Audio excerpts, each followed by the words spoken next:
Welcome, folks. It's May 28th, and welcome back to Law and Ethics.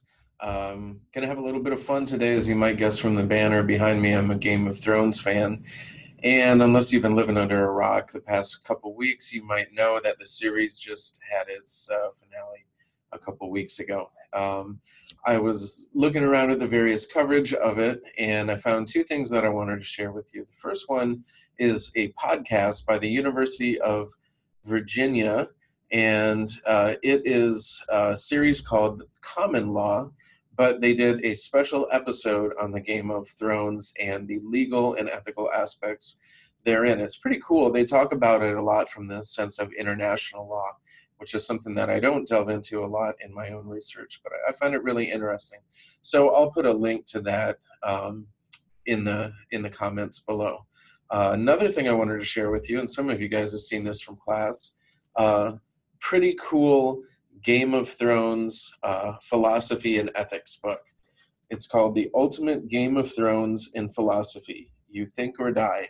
It's a pretty awesome book. It has about 40 short essays on the ethics of the characters in the series, and it goes up through season 6. So I'll also put a link to that. This is one of my favorite books on ethics that I refer people to. All right, so having seen that there's already some decent stuff out there on the law and ethics of Game of Thrones, I thought I would take a look and maybe give you my take on these different things as fits into the 4 traditions that we teach in class. And I thought, well, how would I look at these characters and how the season ended up, and what traditions would I fit them into? So I did a little thinking about it, and here's what I have. All right, so you guys probably remember, if you've taken my class, that we talk about 4 different ethical traditions. So one of them is standards of conduct, and that looks at the action. The next one is character, and that looks at the person. Consequences looks at the outcome, and the care tradition looks at the relationships. So I thought, how do these great houses of Westeros fit into this, and the characters?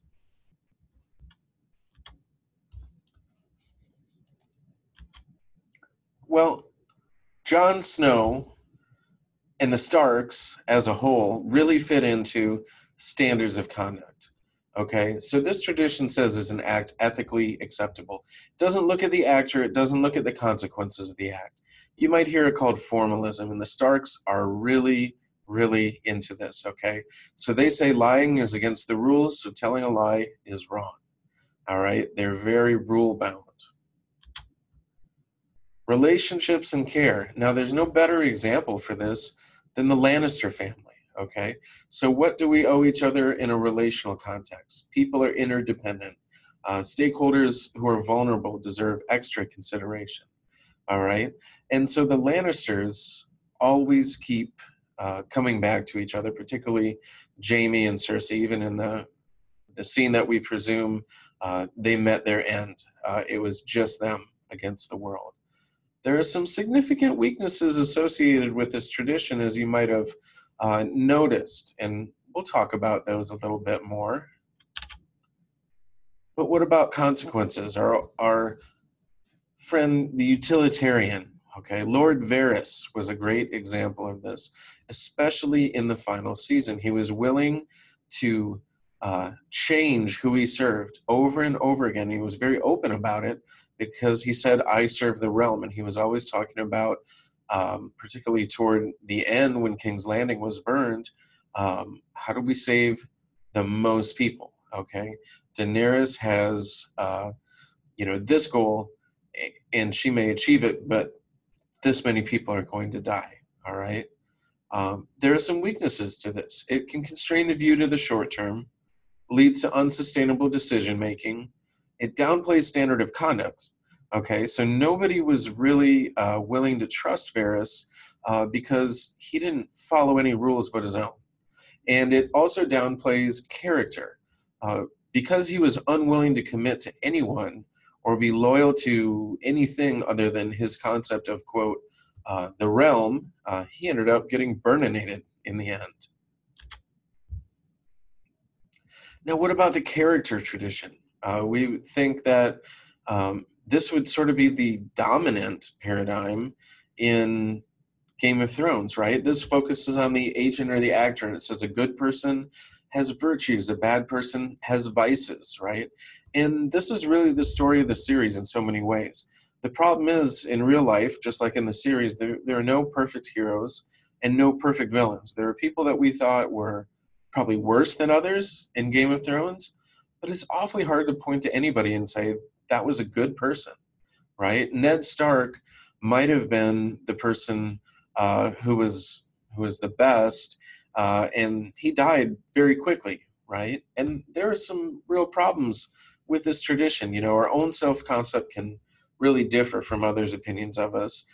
We tend to overestimate how ethical we are, and character is hard to gain, but it's really easily lost in moments of weakness. So, what are the weaknesses of each tradition shown through the characters in terms of who made it and who didn't? Well, the Starks, you know, I said they were formalists. They followed standards of conduct. But their blind adherence to the rules makes them either die themselves or fail to prevent death. Jon Snow had a chance to prevent the burning of King's Landing, and again he kept turning to the rules and the chain of command that Daenerys is his queen and he must follow her. The Lannisters take care of each other and clearly love their children very much, but they take it way too far and they're hopelessly corrupt. And eventually that dooms them because they cannot form any kind of meaningful alliances in Westeros or throughout the kingdom uh, because everyone knows they're only out for themselves and each other. And as we mentioned, Varys, he uses pure utilitarianism, and it eventually gets him killed for treason. So, who won the Game of Thrones? Well, I like this scene at the end because it brought together a lot of these characters that were maybe not the people that we would have expected to end up here. But who survived? Well, the people who are flexible and recognize the context, I'm sorry, around their decisions. Okay. Um, so you had Bronn, who was very flexible. You had Samwell, who was very flexible in a lot of ways. You had Sir Davos, who always seemed to give good advice, not a perfect decision maker by any mean, but always seemed to be trying to do the right thing, whatever the situation called for. And then I'm going to say something that might surprise you a little bit here and say that Tyrion is the ultimate ethical decision maker, at least in this series. He's unbound by tradition.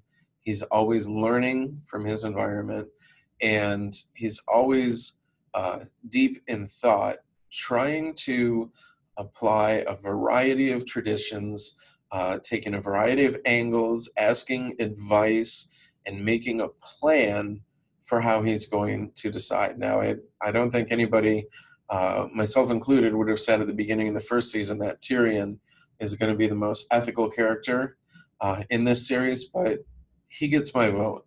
All right. He doesn't always do the right thing. Sometimes things turn out terribly for him, but he understands the complexity of ethical decision making, and he's always learning and trying to get better at it. And in the end, he comes out more or less on top. So I hope you enjoy my take on this. As I go forward, I might be delving into other books and shows talking about the law and ethics therein. This one certainly seemed like something that we ought to talk about this week. I hope you have a great week, and I'll see you next time.